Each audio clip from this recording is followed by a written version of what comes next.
जोहार जय माँ समलेई।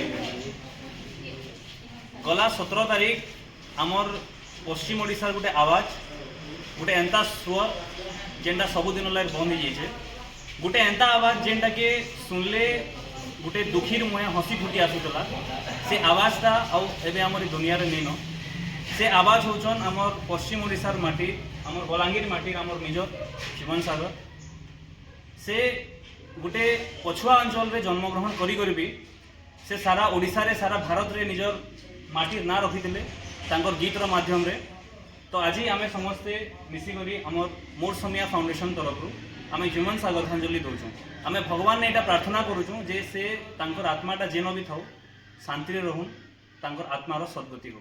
आम इथिर लगी 1 मिनिट समस्ते मन रहमु।